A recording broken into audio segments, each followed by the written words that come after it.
What's up, YouTube? What's up, YouTube? I'm Brett from Rants R Us, and today I'm going to be discussing the season two finale of The Boys. As always, guys, if you enjoy our content, please don't forget to like, comment, and subscribe.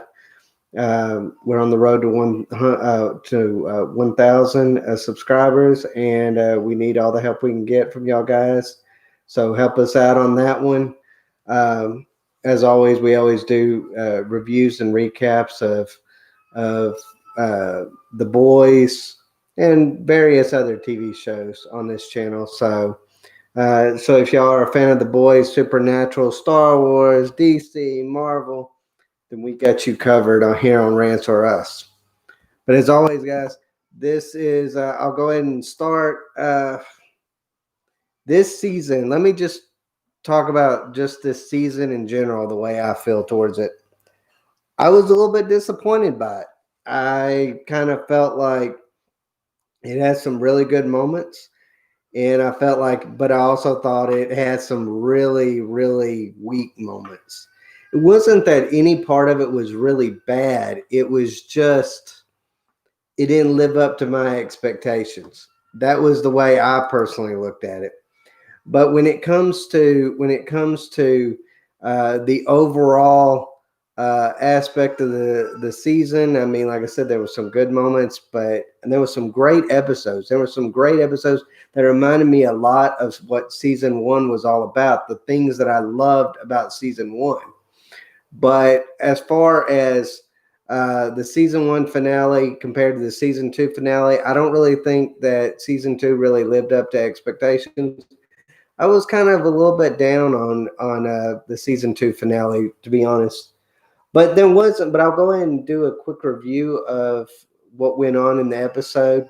I didn't do a previous episode. I think it was episode 7 review of it. I've been sick, so I'm just going to kind of like get some stuff out. Basically, a bunch of heads exploded in Congress in season 7. I mean, in episode 7. So that's basically all you need to know on episode 7.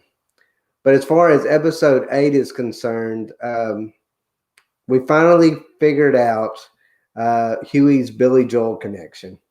So I'm a little bit excited about that because all throughout this season and even parts of last season, they keep referencing Billy Joel, Billy Joel, Billy Joel, Billy Joel.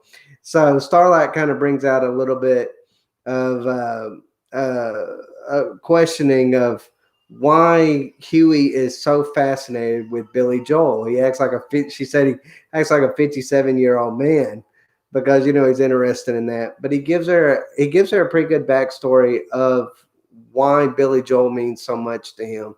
That's because Billy Joel was important to his mother. He grew up listening to Billy Joel in his household. And so that's Billy Joel is basically his connection to his mother that actually abandoned him. So I thought that was kind of a good way to kind of reference his mother. I thought it was a good way to explain his connection with Billy Joel. But as far as Huey and Starlight's relationship in this episode, and just the season and finale, I mean the season in general is there's kind of like this on again, off again relationship between the two. I don't really think, to me, in season 1, they had a really cute relationship. Season 2, it was almost kind of like it was forced. Like they kept this on again, off again.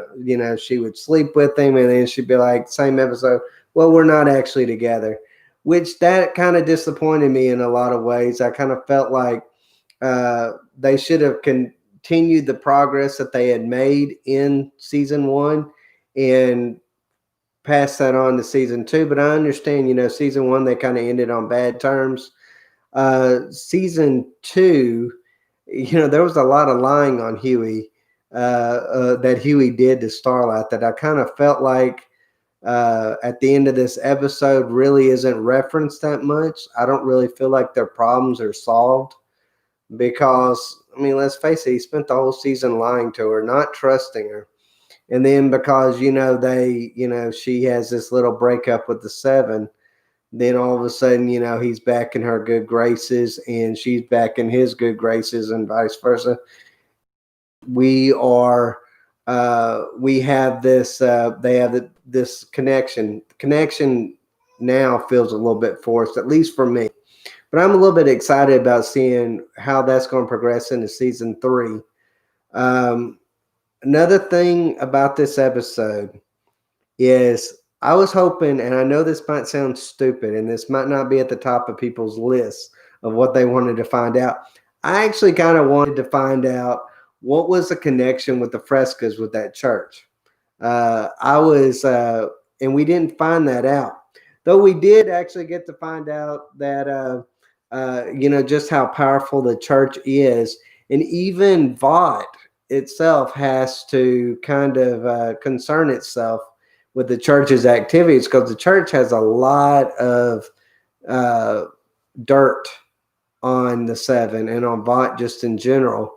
And but even the church can't even blackmail Vought at this point. That's how powerful Vought has become.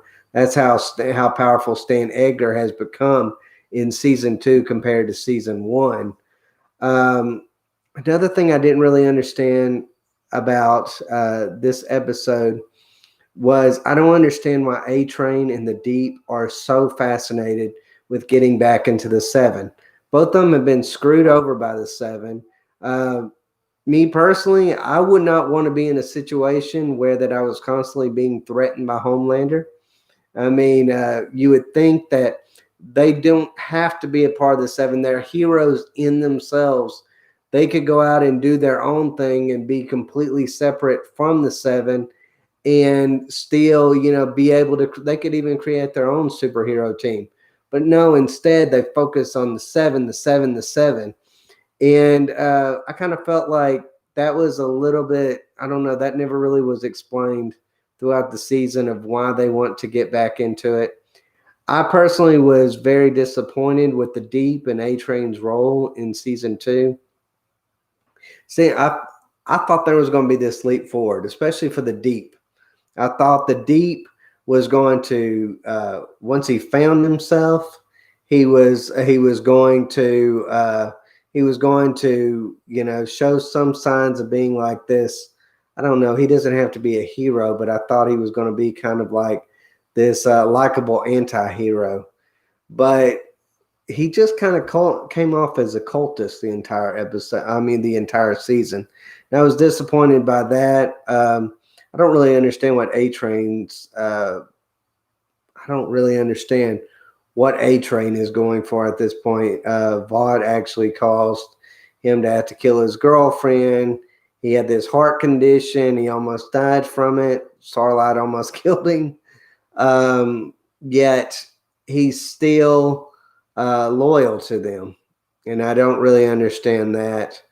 As far as this episode is concerned, I thought I was kind of glad that they kind of gave a back seat to kind of the publicity stunts that they've been kind of promoting throughout, like Brave, Queen Maeve, whatever kind of stuff. I kind of felt like the exploitation thing was kind of funny at first, but throughout the season, it kind of became a little old to me, at least it did. So I was kind of glad that at least this episode, they kind of took a back seat to it. As far as the Church of the Collective, I'm really excited about Church of the Collective being in season 3. With the death of their leader, I almost kind of wonder exactly how that's going to work out for them in season 3. But overall, I thought it was a pretty good episode. I don't think it was as great of a season 2 or season finale as what season 1 was. Though it did have some pretty cool things. I mean, back to the Church of the Seven, Alistar Adonis' head exploding. Like, I kind of saw that one coming. I didn't know who it was going to be that exploded his head, but when he's sitting there drinking that Frescas, the boys are not going to leave a season finale without some kind of, I don't know, kind of funny, shocking moment and that was it. Another thing that was interesting about this is we finally find out who the person was that keeps exploding heads. First, it was the CIA. I think it was the CIA director in the very first one or two episodes of the season that her head got exploded. And then there was all the congressmen and all these other different people that their heads exploded throughout that hearing. Vogelbaum and a couple other, even some superheroes' heads that have exploded. But I think we finally found out who it was. I had been thinking all season it was Vought. And it shocked me at the very first part of this episode where Homelander and Stormfront are concerned about who this person is that's exploding heads. I kind of felt like there should have been a little bit more fear in them that these heads are exploding and they're not really knowing exactly what's going on, because they're just as vulnerable to it as what anybody else would be. But they seem pretty calm about it in the episode. But as far as Stormfront, finally, the world knows her as a Nazi. Now, I know this is a part that is big in the comics when it comes to Stormfront, but I kind of felt like the way that they kind of portrayed it in the show was, this show, the boys have always tried to take a left turn. They've always made fun of the media. They've always been good about, going against the grain with a lot of things. I kind of felt like their version of trying to create the whole Nazi thing with what is going on with today and some of the, trying to bring in the Donald Trump stuff. And, of course, you got Newman that is supposed to be Ocasio-Cortez and supposed to be the hero of that. I kind of felt like it got a little bit too political in that aspect of it. But to find out that Newman was Victoria Newman was the person that actually was exploding heads really was interesting. But it didn't explain her reaction during the episode 7, because in episode 8 it shows her exploding Elsa Adana's head when looking through the window at him, and her eyes turned real hazy and stuff. But that wasn't shown in the previous episode when all those heads were exploding. So I wonder how she was able to hide that power, if it was contacts, if it was some other kind of thing that she was able to do, because she was really able to play the victim card in a lot of this. I'm curious to find out what she's going to be in season 3.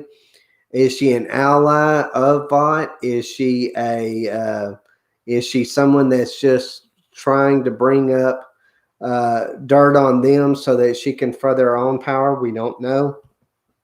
As far as she was towards Lamplighter, I thought she really had sincere intentions. Apparently, it was just all a show. I don't know. I guess Lamplighter was probably going to, if he would have testified, was going to just have his head explode anyway. It kind of just made his death last episode completely and totally useless anyways, because he was going to die one way or the other. He even said himself he was going to die. So I was kind of a little bit disappointed, but I was disappointed by Lamplighter just in general throughout season 2. But another thing I didn't understand about this episode is when when the world finally learns that Stormfront is a Nazi, and she goes into this mode of, well, okay, this is the end. I can't come back from all this. I didn't understand why she flew to Vought Tower just to watch the TV on it, just to fly all the way back. What was she flying back for? She didn't go to Homelander.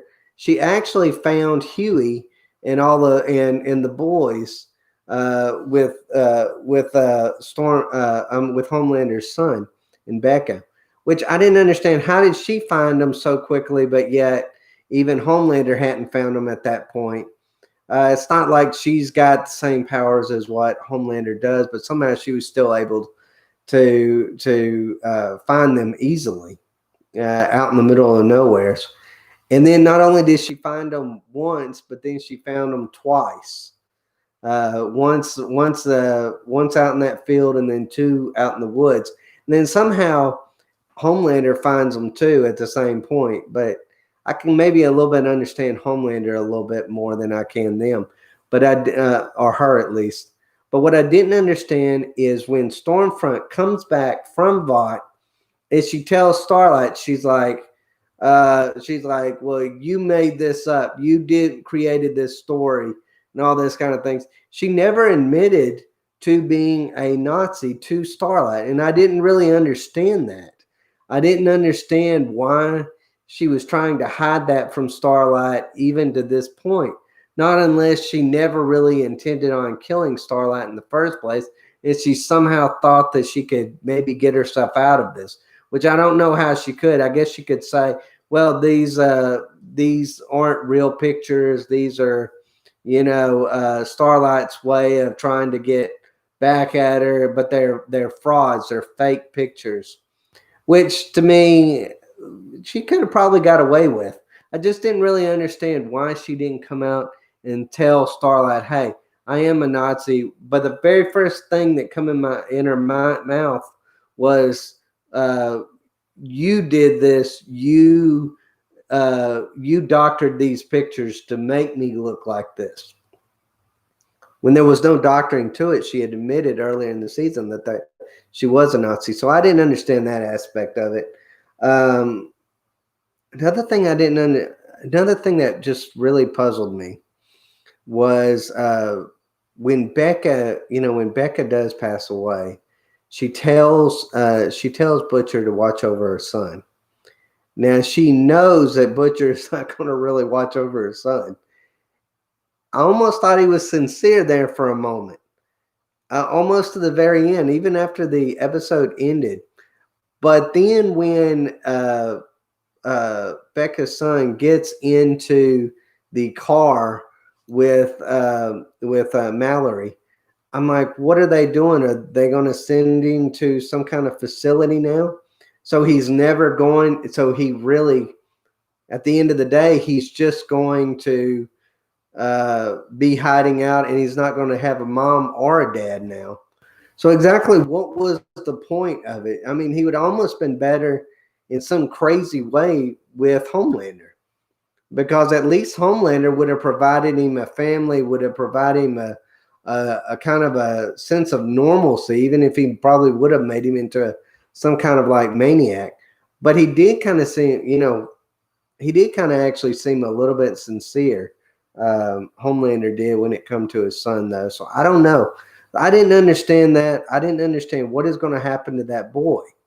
Is because Mallory says to Butcher, she's like, well, we got this position open to, watch over these superheroes and stuff. He just puts his glasses on like he's on CSI and he takes off. I didn't get that.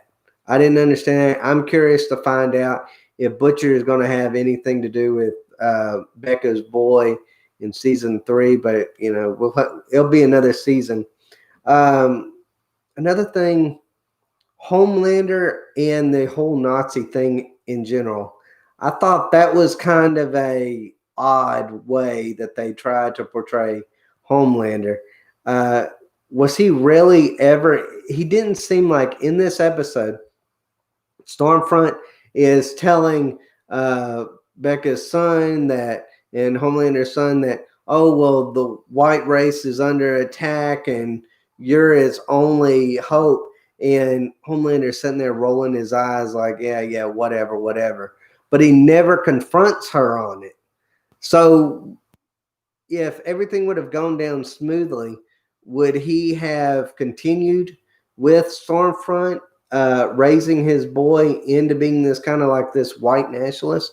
Like, I didn't really understand that aspect of it. I didn't understand what Homelander's agenda was with it. Homelander wants to be loved by people. He doesn't want, and he even proved it at the end of this episode. He could have very easily, once he found Butcher and Becca's son, he could have just been like, I'll I'll destroy the world. He even said it himself. But then Maeve kind of brings out this point to him. You won't do it because you want to be loved by the people.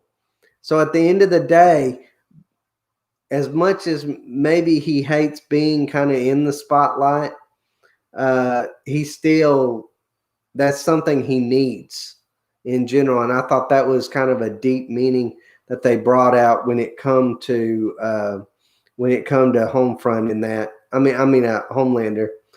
But I don't think he ever was. I don't think Homelander was ever on board with the whole Nazi thing. I think at one point or another, he would have probably bucked on it because let's face it, rightfully so. Nazis are not that popular. So why would Homelander ever want to be associated with a Nazi or with Stormfront if she was going to go down that role? I kind of feel like Stormfront and Homelander throughout the season kind of had this it was, they wanted to work together because it was equally beneficial to both of them. But at the same time, what they want is so completely different. Stormfront says at the beginning of the season, she tells him, she's like, well, you got fans, but I got an army. So, that's really, she's somebody that was indoctrinated. She really believed what she was saying, where Homelander is he just wants the fans. He wants the popularity. He wants the praise. But then at the same time, he, I don't know. It just, I thought Homelander this season, and I was disappointed in the season finale. He really showed moments where he actually loved his son. But then at the end, he looks, when he looks and he sees what his son did to Stormfront, he looks at his son and then he's kind of agitated at Butcher, and he's agitated at his son because his son won't come to him. He kind of talks down to his son. And then it just seemed like that was it. Like, okay, I've lost my son now. It just seemed like that touching moment or that change in Homelander that would have added some form of depth or humanity to his character. I felt like that moment was lost in him at that moment. And I feel like everything that had been leading up throughout season 2, when it come to his humanity and to his son, that he actually does care about his son, I felt like that all was just for naught at the very end. And I was disappointed by that. Another thing is will Stormfront be in season 3? She did not die in season 2. I thought for sure that she was going to be, that this was going to be her last episode. I definitely thought that when Becca's son lights up his eyes and shoots her with those rays, I thought she was done for. I even thought that since even if he didn't kill her, that Homelander would have murdered her at the end, maybe even as a mercy kill. But that didn't happen. So it kind of makes you wonder, is she really going to be in season 3? And if so, how? She's burned badly. She's missing her arms and her legs. So, and she kind of seemed like she's a little bit lost. She seemed like she's kind of not herself anymore. She was speaking German. She wasn't coherent sentences that she was trying to say. It was almost kind of like she was falling back into some kind of nostalgia phase in her life. I didn't really understand that aspect of it, but I'm curious to see if she's going to be in season 3. Another one that I'm excited about, and I pray that he's in season 3, is Love Sausage.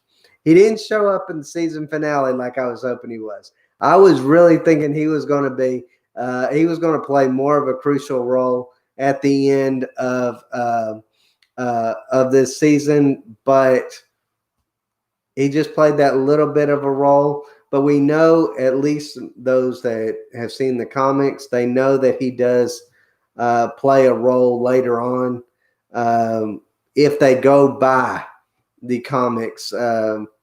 Another thing that I don't know, that was disappointing to me. I kind of was hoping that Jensen Ackles would make an appearance. And in last episode, there was a Soldier Boy.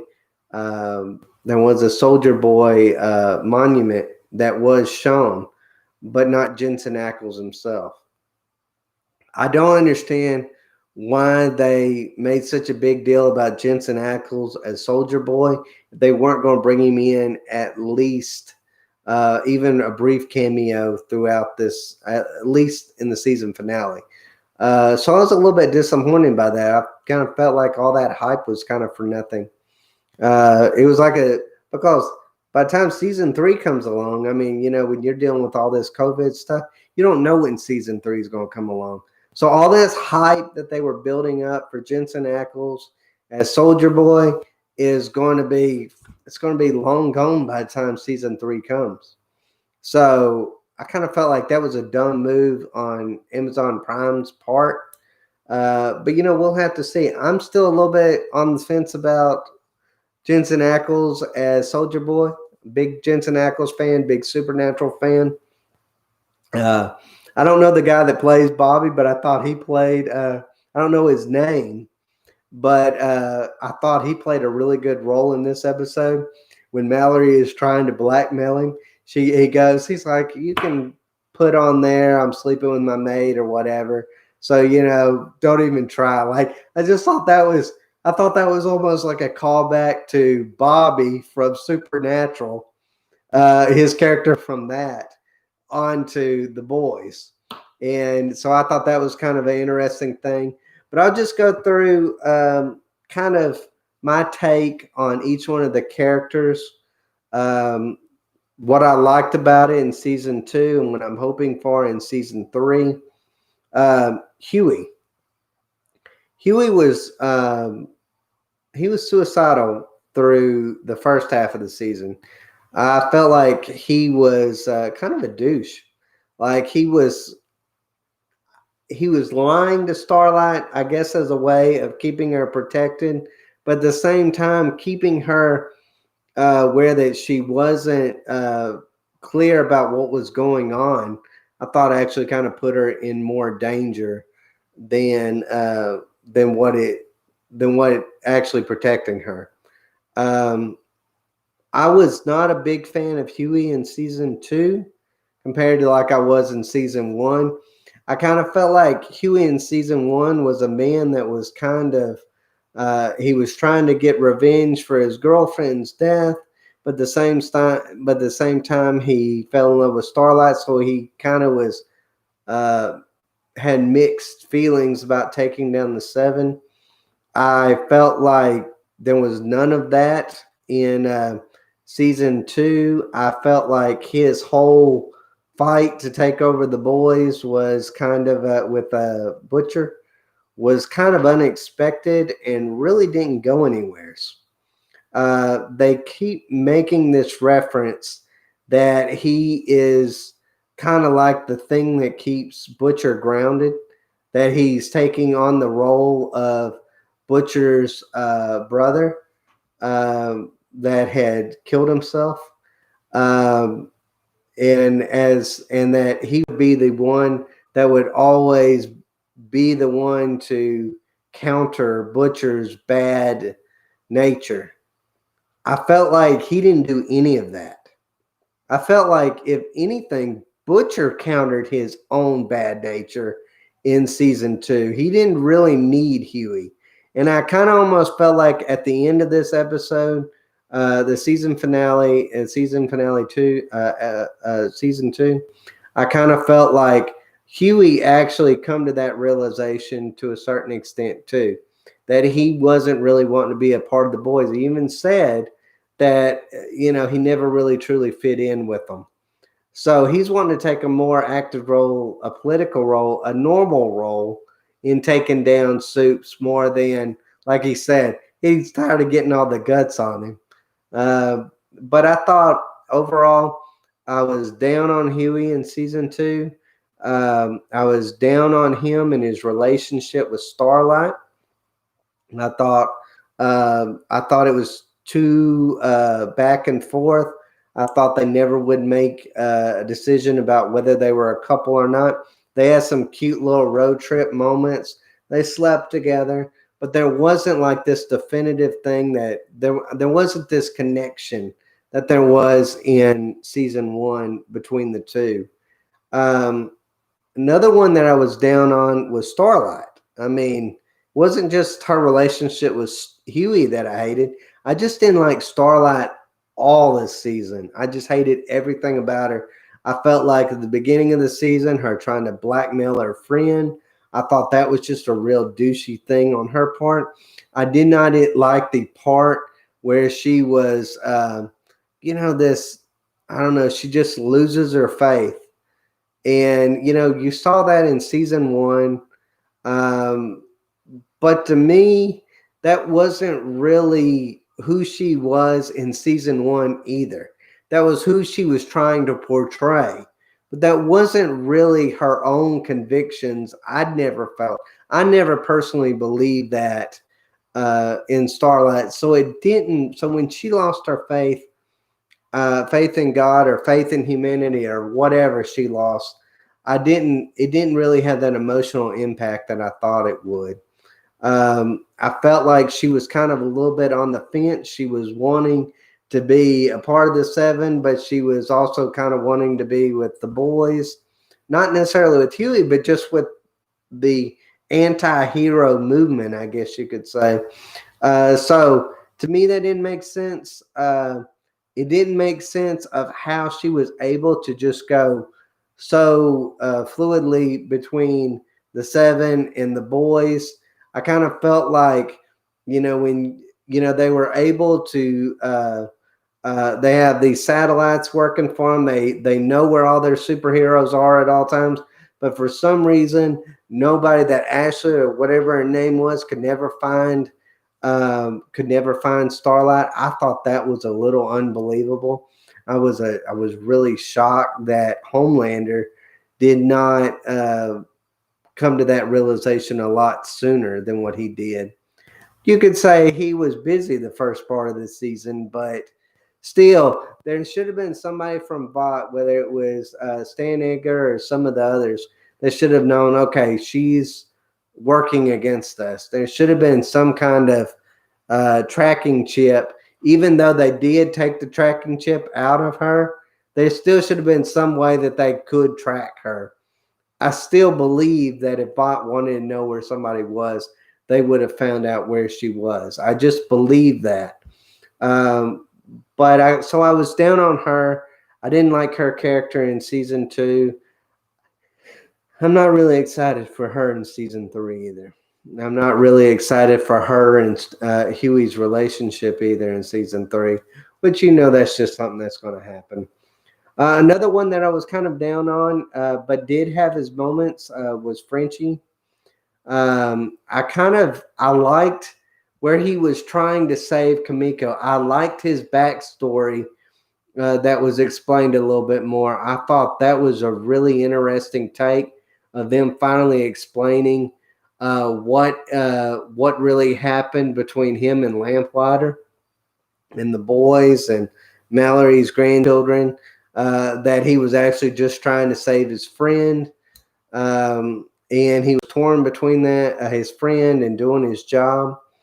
But besides the parts with him and Kimiko, he kind of took a little bit too much of a back seat. He was a lot like A-Train and The Deep for me, him and Mother's Milk. They really didn't have those moments.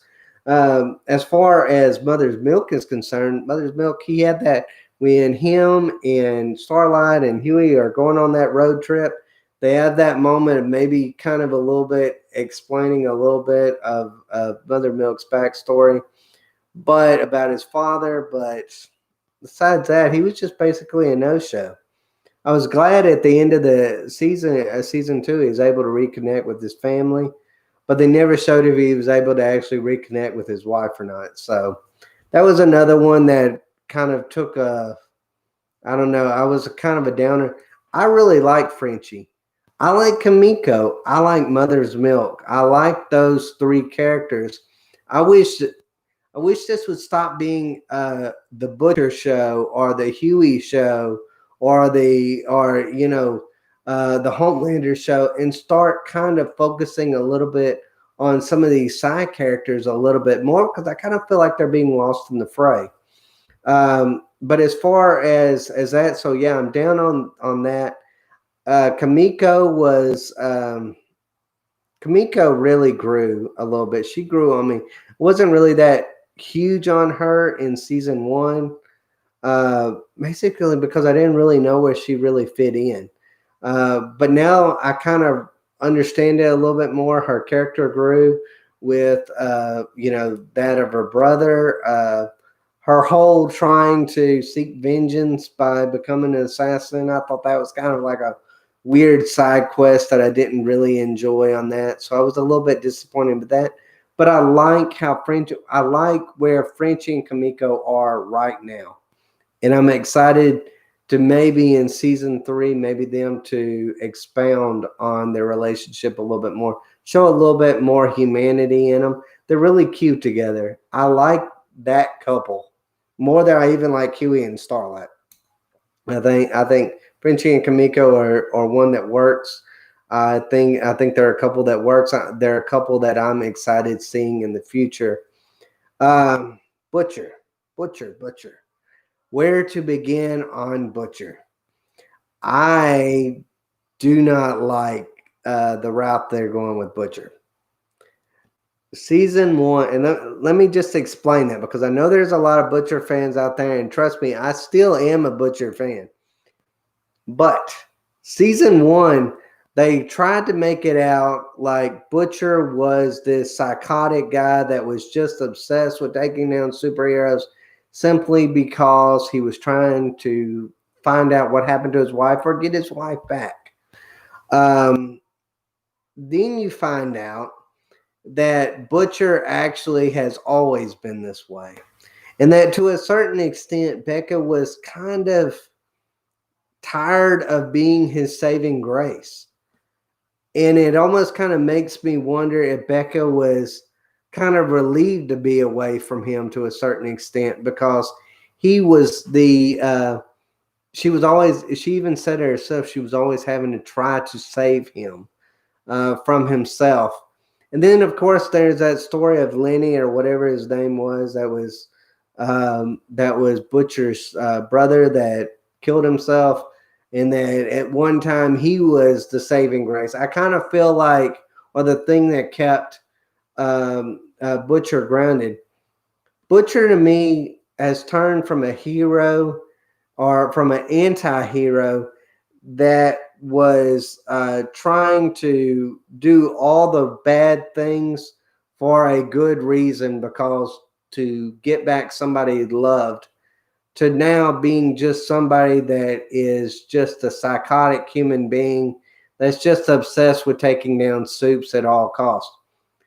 I personally don't even believe that Becca's son is truly safe. I don't. I get it. He said he made a promise to Becca at the end, right before she died, that he would take care of her son. I think that's actually going to be a promise he's not going to be able to fulfill because he goes when Becca gets killed. There's that moment where he goes and he gets that weapon, and I thought he was going to try to bash that boy's brains in. Homelander showed up just in time. So I don't know if that was his intention, if he was going to kill the boy or what it was. I still don't believe that boy's safe from Butcher. I was disappointed by Butcher, them taking that kind of route with Butcher.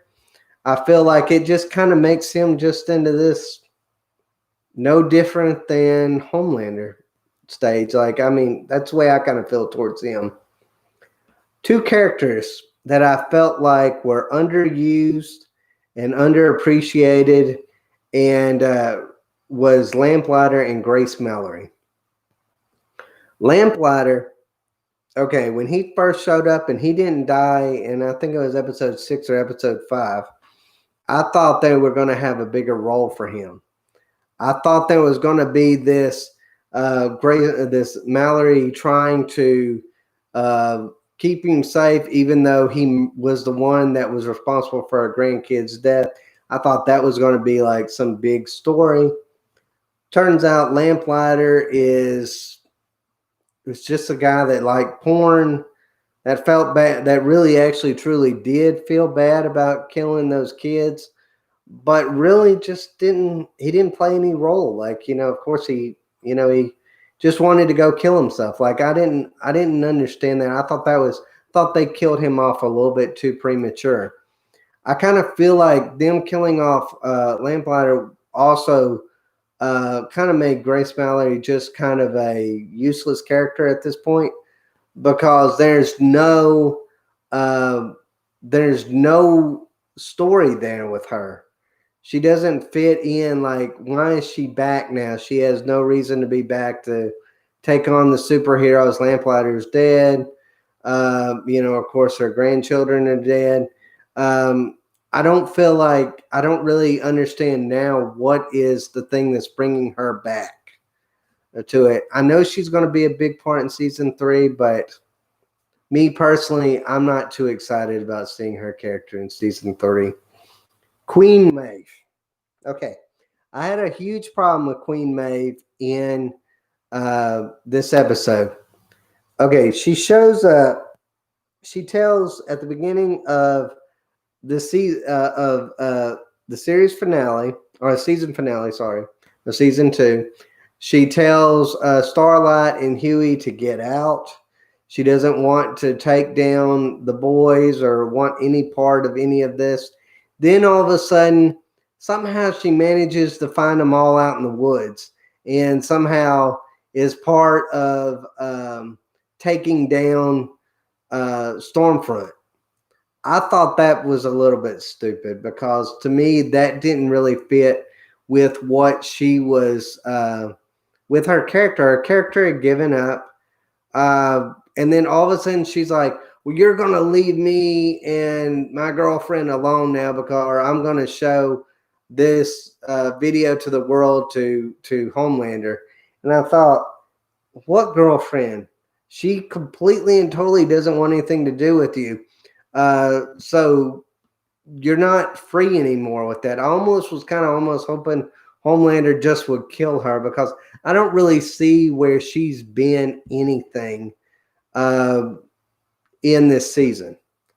Uh, Her whole lesbian identity, I didn't understand why. That was a big part of the season that I did not enjoy.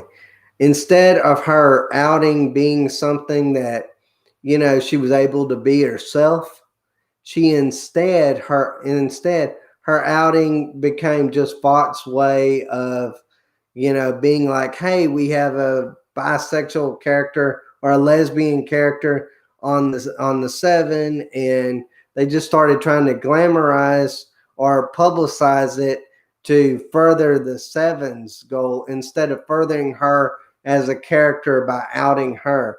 So I kind of felt like that was a wasted moment. I kind of felt like all this publicity stunts that they tried to use all throughout season 2 did not work for me. I get it. It was supposed to be funny. It was supposed to be an A-Train send-off. It was supposed to have been Maeve coming out as gay, and they were going to the Dawn of the 7 movie. I kind of felt like that didn't hit home quite like it should have. That should have been a moment where it was a change in Maeve's character, where she's finally able to accept who she is and to grow from it, to move forward in her life. But I just kind of felt like it was nothing but a publicity stunt that Vought used basically to, I don't know, to demean her and lesbians and her, her girlfriend and everyone else in that situation. So I was not a big Queen Maeve fan this season. I really didn't really like her character that much in season 1, but she just seems like to me that someone that's powerful, but yet never really shows just how powerful she truly is. She never shows. She never stands up really to Homelander that much. Yes, she tries to say at the end, "Oh well, I'm going to blackmail you," but I don't know. I'm just not buying her character at all. As far as the Deep and A Train are concerned, they're two that they took a back seat. I love both those characters. I hope they show them more in season 3.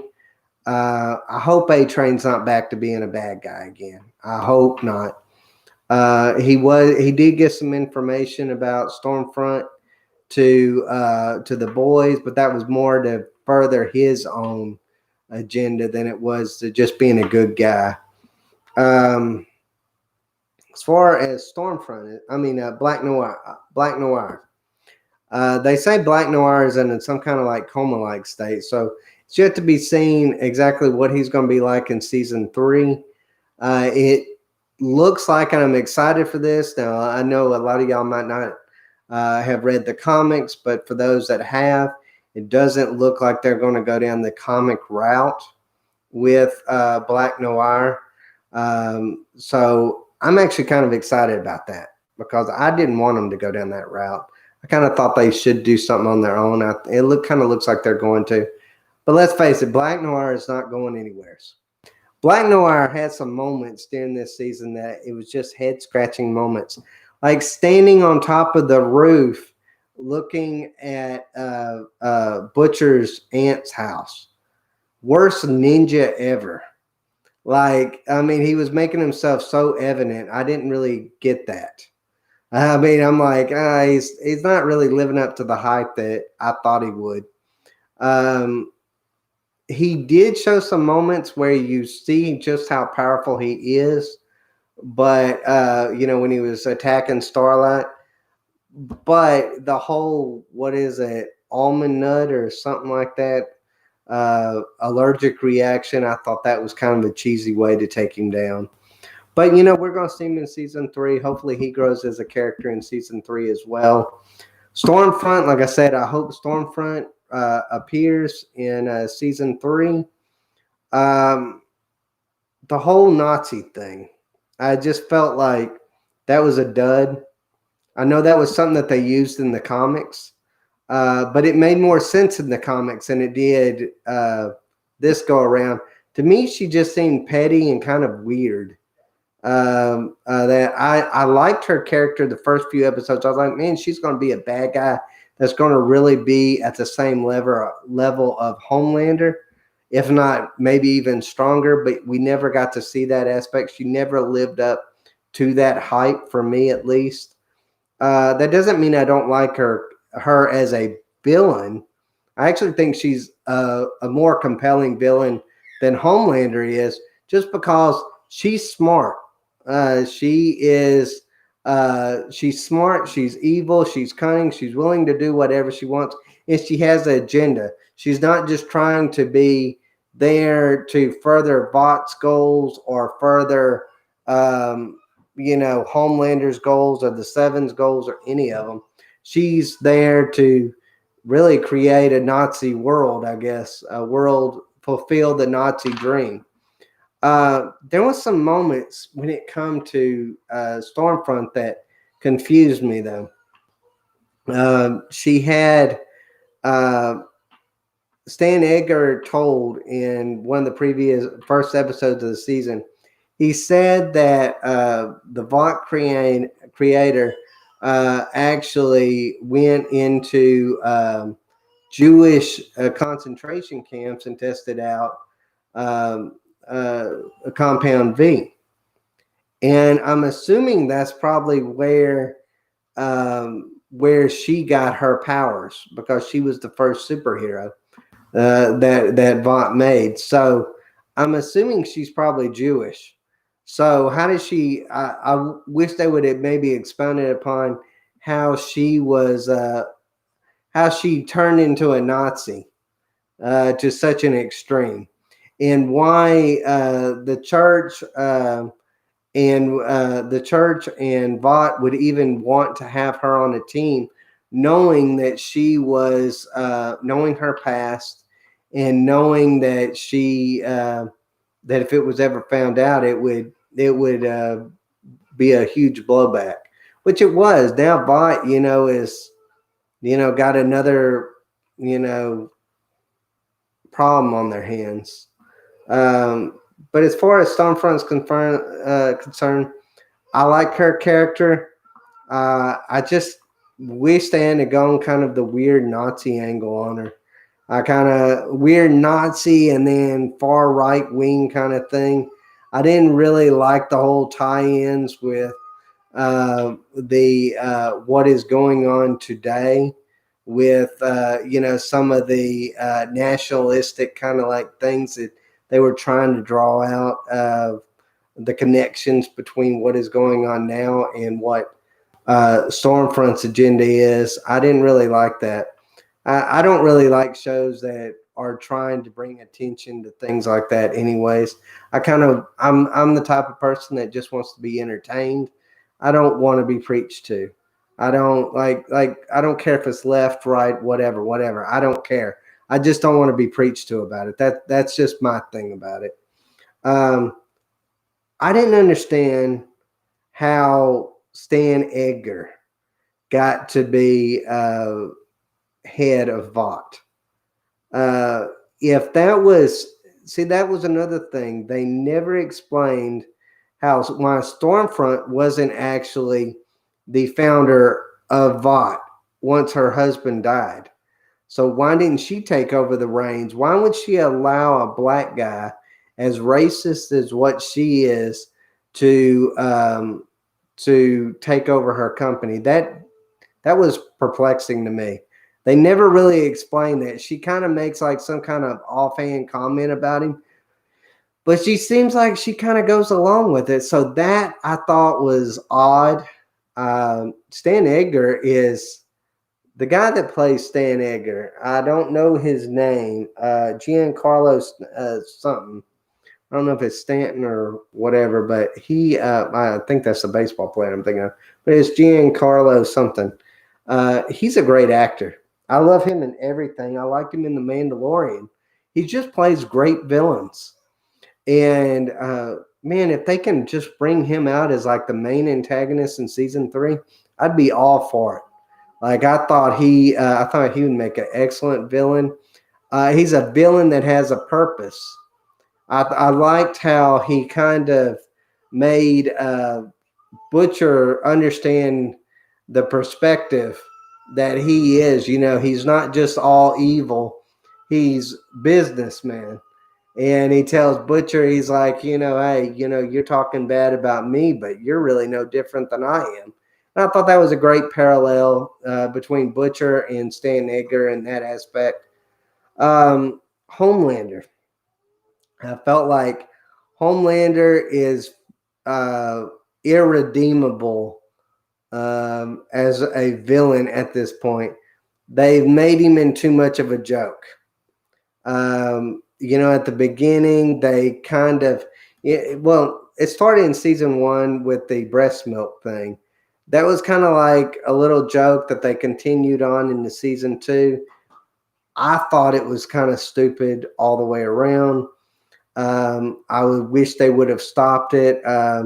His fascination with that was just offish to me. I don't know. I don't know if it has to do with him not not having a mother or what. I don't know what the deal is. But they kind of gave him some moments where at the beginning of season 2, he saved that baby. He didn't kill the baby, which I thought he was going to kill. He didn't do that. He didn't kill Becca. He seemed like he cared about his son at the beginning, and then all of a sudden, like that was the main story for Homelander for like the first 3 episodes. And then it became on Stormfront, and then it completely got away until last episode, where they kind of brought back. Well, he's like, oh well, I want to be with my family again, or I want my son again. Like I didn't really buy into that. too well. Well, I mean, I did buy into it. I thought he really did care about his son, but then he makes this. I just didn't like the story about it, I guess. I thought he did care about his son, at least at first. But then when he couldn't find that connection with his son and he thought that his son had chosen Billy Butcher over him, I thought that was the moment where uh, he's irredeemable and there is no good part about him anymore. He doesn't care about anybody. He never will care about anybody. He just cares about the fame. That's all. His identity. I thought the masturbation scenes were, I don't know, it lessened his villain character. See, I thought Stormfront was a great villain and Stan Edgar are great villains because they fit into that natural villain prototype where that, they're ominous, they have agendas, they are just that way. They're a little bit homicidal, but they kind of keep that hidden a little bit to further their own agendas. I feel like Homelander doesn't do that. I feel like Homelander, they want to make him sometimes into a joke, and then sometimes they want to make him into this, this great antagonist, and you can't have both. I don't think. He's not ominous. He's not frightening anymore. He's kind of with the masturbation thing, with the breast milk thing, all of these little things that he's done throughout season 1 and season 2. I just feel like they've lessened his character. But yeah, overall, I mean, I would give season 2 a 6 out of 10. I would have given season 1 a 9 out of 10.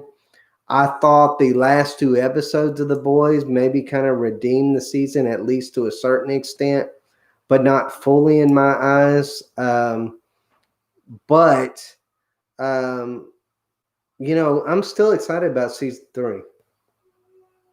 Will I binge watch it like I did season 1? I didn't binge watch season 2. And there was a reason why I didn't binge watch season 2 is season 1, I waited till the whole season was over and then I binge watched it. I didn't even binge watch the first 3 episodes of season 2 because there was not that moment for me in this in season 2 that there was in season 1. There wasn't the connection with the characters. There wasn't this thing that pushed me on to watch the next episode. It was more of I want to finish the story. It was more of that than me being excited about finishing the story. But overall, I thought the last 2 episodes were pretty good. We'll just have to see. We'll just have to see if this is a show that's going to reclaim its identity that it had in season 1, or if it's going to continue down the route that it did in season 2. I mean, we'll just have to see. But as always, guys, if you enjoy our videos here on Rants or Us, don't forget to like, subscribe, and comment. Like I said, we're on the road to 1,000. And, we hope that we've earned y'all's subscription this day. Take care, guys.